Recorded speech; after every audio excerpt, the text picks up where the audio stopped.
L'homme ne vivra pas de pain seulement, mais de toute parole qui sort de la bouche de Dieu.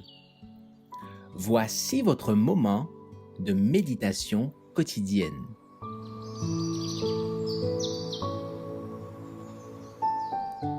Maranatha. Le 2 mai. Satan redouble d'efforts. L'ange de l'Éternel campe autour de ceux qui le craignent. Psaume 34, verset 8. La puissance et la malignité de Satan et de ses armées nous alarmeraient à juste titre si nous n'avions pas la certitude de trouver protection et délivrance auprès de notre invincible Rédempteur.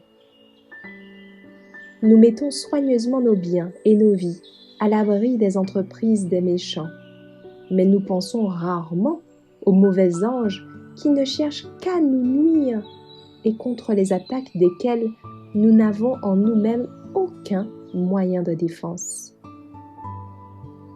S'il en avait la permission, il pourrait détraquer notre esprit, déformer notre corps, détruire nos biens et mettre fin à nos jours. Il ne se plaise qu'à des scènes de souffrance et de destruction. Lamentable est la condition de ceux qui, résistant aux appels de Dieu, cèdent aux tentations de Satan jusqu'à ce qu'ils soient livrés aux mauvais esprits. Mais ceux qui suivent le Sauveur sont toujours en sécurité sous sa sauvegarde. Des anges puissants en force sont envoyés du ciel pour les protéger.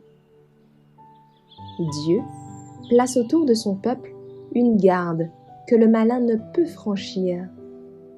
Le conflit qui se livre entre Jésus-Christ et Satan depuis bientôt 6000 ans touche à son terme.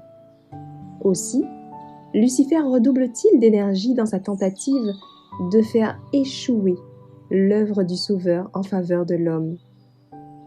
Retenir les âmes dans les ténèbres et l'impénitence jusqu'à ce que le ministère sacerdotal de Jésus prenne fin et qu'il n'y ait plus de sacrifice pour le péché, tel est son objectif.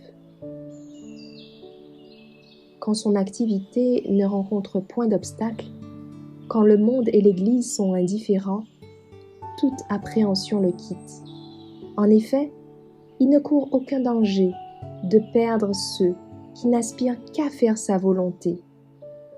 Mais dès que la question des choses éternelles est posée et que des personnes commencent à se demander « Que faut-il que je fasse pour être sauvé ?»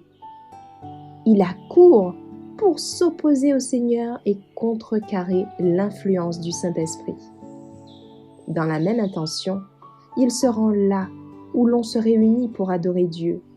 Quoiqu'invisible, il s'emploie activement à imposer ses suggestions aux adorateurs.